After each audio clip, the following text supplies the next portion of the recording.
Hello and welcome to the Buenavista Rural Club Live. This is the first time I've ever done this as a live transmission, and I don't really know what I'm doing, so please bear with me. Let's learn together about it, and let me tell you a little bit about what's been going on. This here is my grandfather's house. It's in the Tauro Park in Puerto de la Cruz. My grandfather came to Tenerife in 1906. And first of all, he lived in this house, which is now a hotel, the first 2 floors of that. That's the Miramar Hotel. And later built this house in the stables, where the stables were, in 1934. He moved to this house.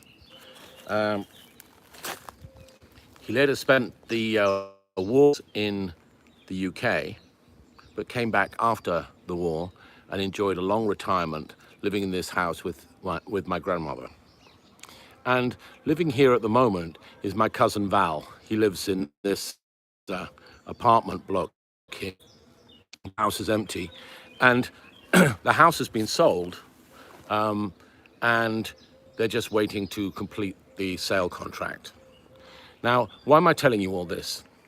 Because downstairs in the garage, I store my car in this garage here, and below me, exactly below me, there's another garage which had my Pontiac car, a classic 1979 Pontiac Grand Prix, which wasn't working, but had been stored in that garage for several years, along with a whole load of other stuff. And suddenly at the beginning of last week, I'm sorry, I need to go back and get my spider stick, because in Tenerife you really have to be prepared for the spiders, because there are 350 poisonous varieties. And so when I walk through the garden, let me see if I can show you. I put the stick in front of me so as not to walk into any of their webs, because they're all around. You can see them here. You do have to be careful with them, because they can give you a nasty nip. There's one, and there's another. So I just walk in front with this stick, making sure that I'm not going to walk straight into a spider's web by mistake, because as I say, they're everywhere. That's are the aloes.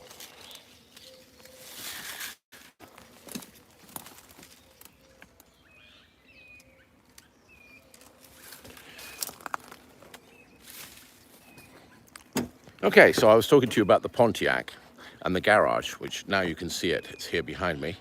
The garage is full of my stuff. And I got a call saying that the new owner wanted to use the space that I was occupying as a workshop whilst he was constructing, or they were constructing, his new front gates. That meant I had to move the Pontiac PDQ, plus all the stuff that was in the garage. And the only place really to put that was up at the farm at Buenavista.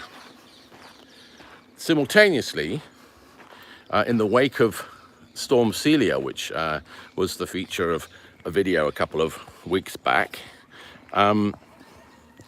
the palm trees at my house in Puerto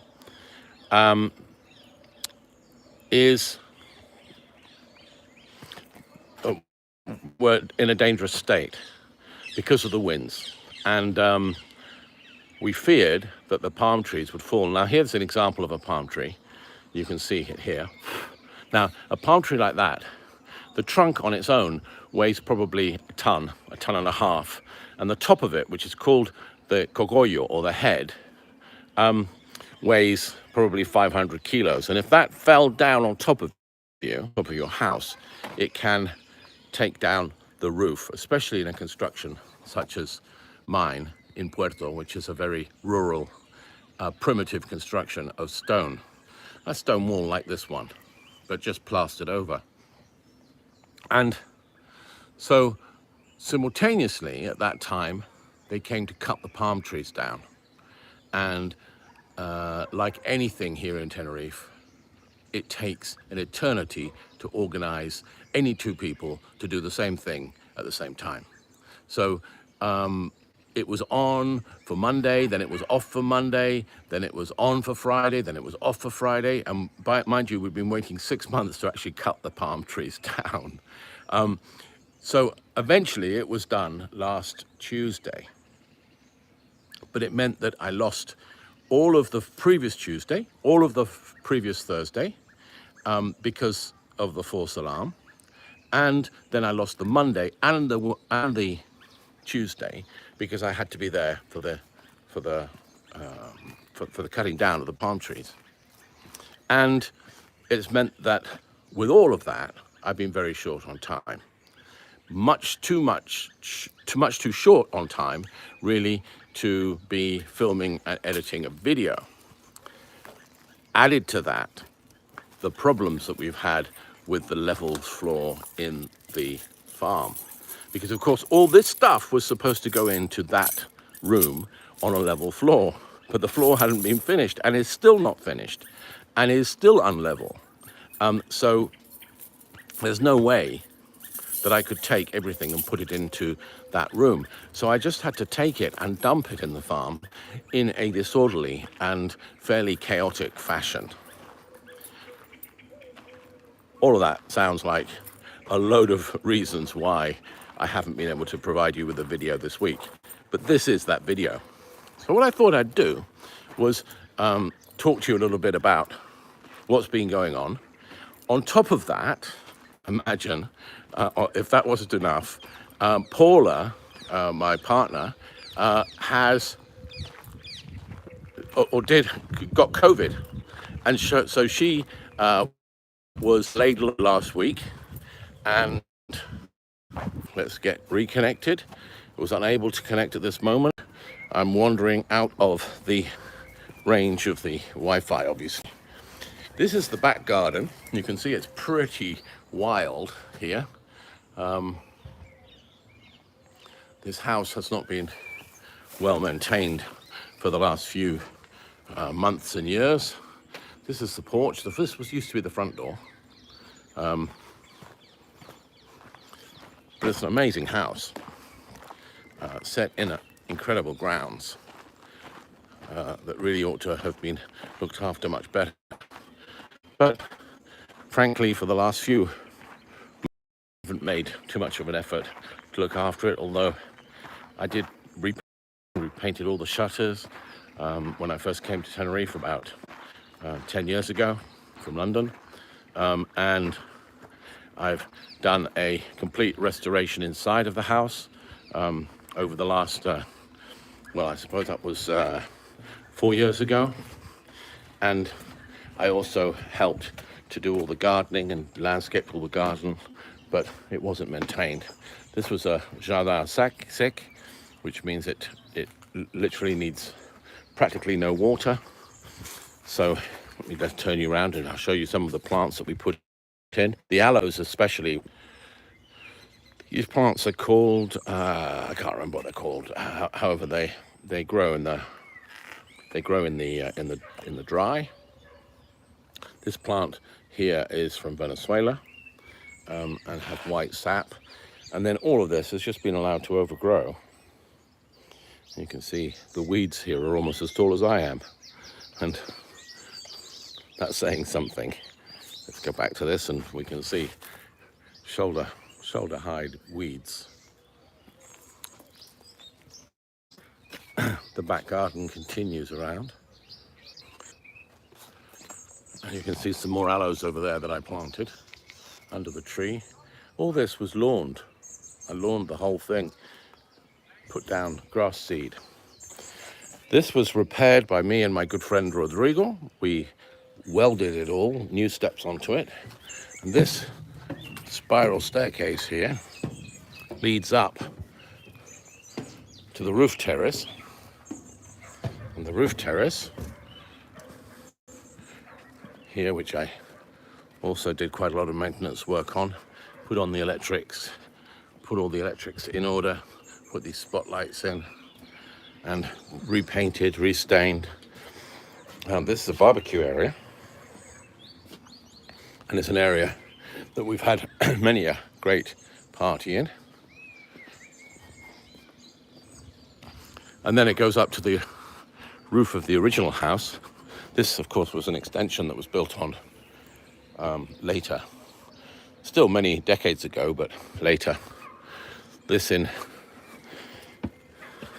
part of the original house. Now, my friend Dave Howard has offered to film some sort of a historical documentary about this house and my grandfather.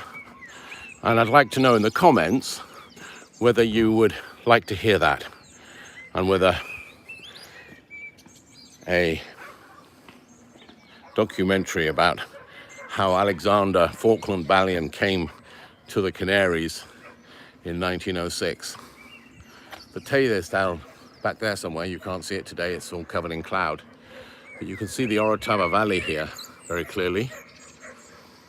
This green turquoise hotel, that used to be the vegetable patch when I was a child, and they built this hotel in it. But it was part of my grandfather's land originally, and there was a squash court down there. Where the tennis court is now, the hotel's tennis court, a house was built. And over the other side of the road is the Grand Hotel Casino, Tauro, which was built in 1897 and was visited by many important people, including royalty from the great British royalty, before it burnt down, and then they reconstructed it, and now it's abandoned. And there's the Miramar. That's the hotel that's built on top of the first 2 floors of my grandfather's original house that he bought in 1913. Anyway, I'm telling you much too much about the documentary that we could be making about him.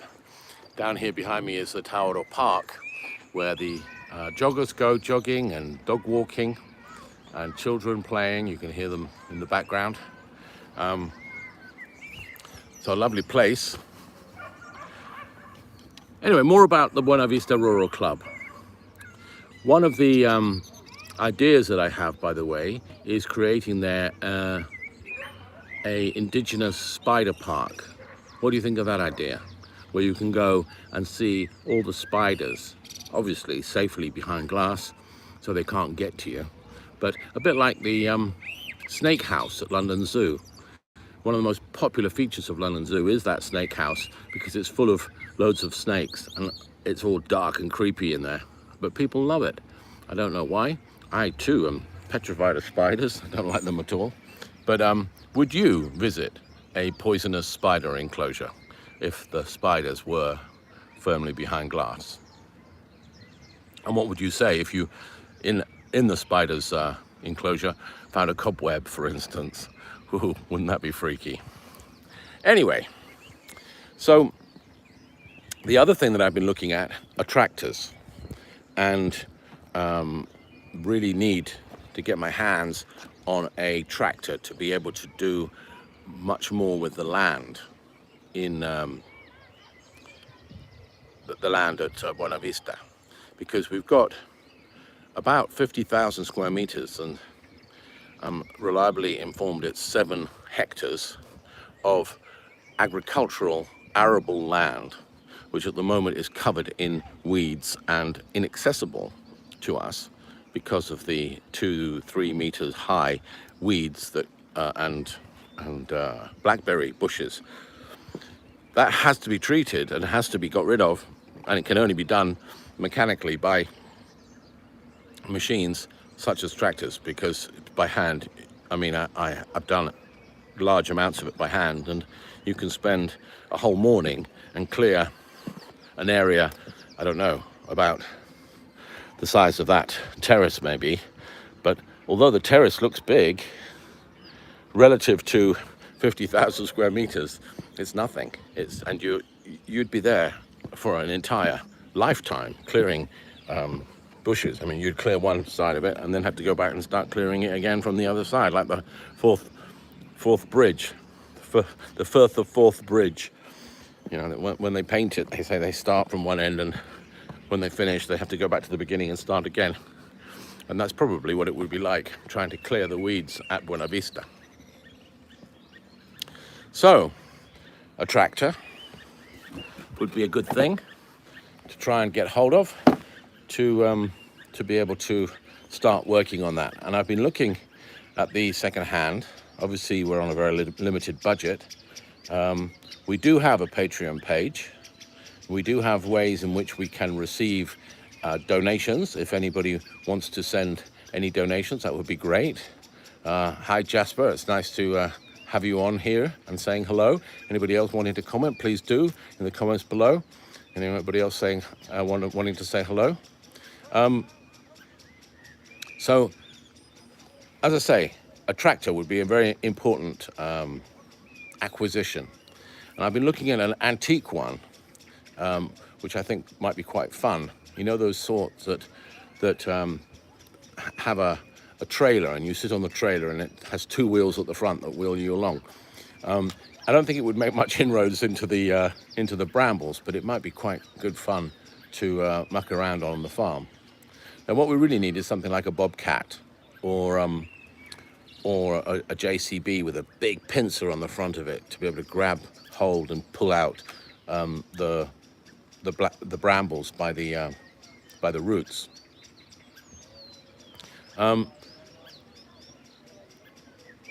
Dave and I went up to the farm yesterday and we had a good look at the floor in the workshop. It really is a mess, a big mess. And the levels are all over the place. It's half finished. Only half of the floor was actually concreted, and we ran out of materials. We've done something like 250 bags of rubble, of hardcore rubble, what they call here revuelto, which is sand and stones, and 20 or more bags of cement have gone into it, which has been a substantial amount of money in terms of material, but also in terms of labor, because I've been paying Pedro and Jose, of course, to lay that concrete, and really what we have now is not usable. So we're going to have to level that off, and we leveled one corner of it off yesterday with 6 more bags of revuelto, rubble, and a bag of cement, and I think it was 5 bags of sand, and we got the far end the near end of the workshop level in a strip about 2.5 meters wide. The whole of not 2.5 meters wide, 2.5 feet wide, which is about 80 centimeters wide. And bearing in mind that the entire length of the workshop is 9 meters, we're talking about a long way to go. And ongoing, and it will mean that over the next few weeks we'll be doing more and more to get that sorted out.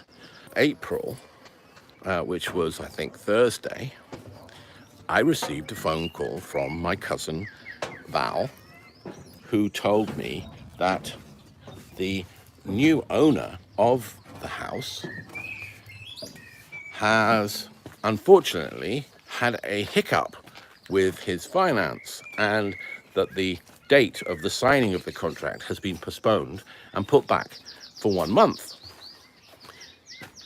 which is pretty good news for me, but not very good news for poor old Val, my cousin, because it means that the whole thing goes back a month, which gives me more time to get out of here, although I have more or less completed what was needed to get out of here. So I'll show you the garage. I'll show you what's in there and what still needs to come out. You find the key and walk down here.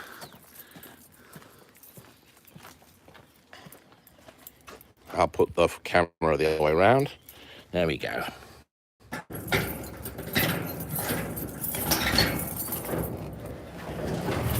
Up and over.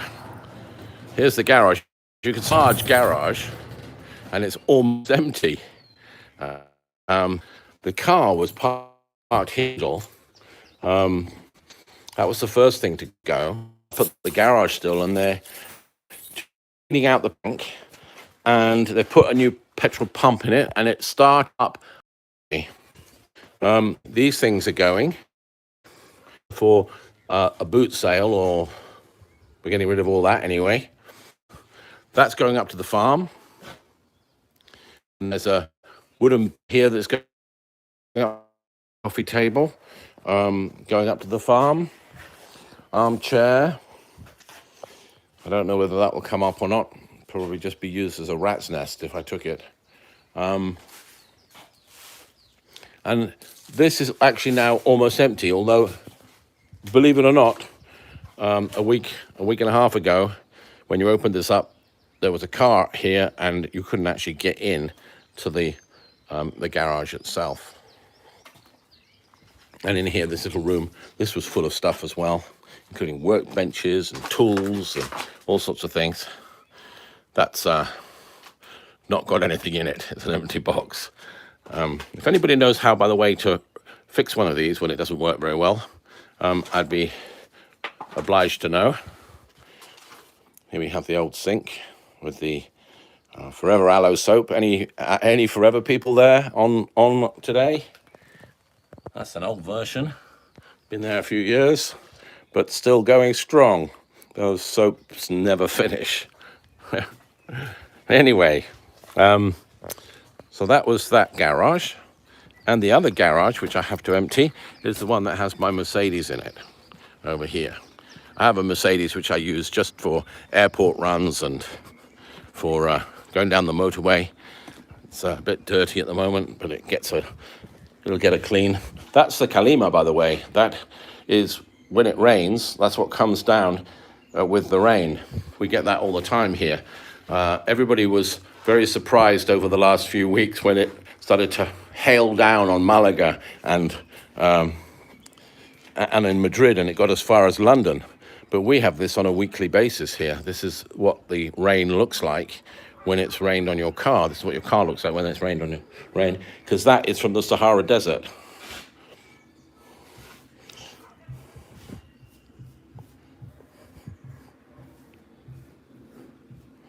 Africa. We're very close to Africa here. So all the tools here have gone. The boxes are still underneath. These are my empty boxes. But I'll be taking this table, a cooker, and a whole lot of other stuff that's inside the house. Maybe, if I'm lucky, Val will give me that ladder. And this paint will go. And all of that will be going to the farm. And I'll be able to use that for all sorts of stuff in the repairs and fixing up of the Buenavista Rural Club. So, once again, I want to apologize for not putting out a edited video this week and explaining to you why that was. If you have joined us late in the video, go back to the beginning when I finished the live, and it will tell you all about my eventful week in Tenerife, where I've been under, where you can live stress-free. As I was saying, thank you for listening to me, and I hope to restore the episodes as of next week. I've got a lot of material. I've got the material on the Pontiac, I've got the material on the palm cutting, I've got the material on the floor leveling, I've got material on, those are the three main things. And meanwhile, we've had guests coming to the houses that I rent, and we've had a changeover this week on both houses. Now, bearing in mind that Paula plays an important role in the changeover because she manages the changeovers, and she's had COVID, that has put additional pressure on the whole system. So, as you can probably tell, my organization and life is creaking at the seams at the moment, which is why we don't have an edited video this week. I'm going to leave you here, and thank you for joining me. It says here that there are 6 people on at the moment. I hope lots more people watch the video and enjoy it. Jasper, thank you again. See you next week. Thanks for everything, and take care. Thanks very much. See if I know how to switch off this live. Bye.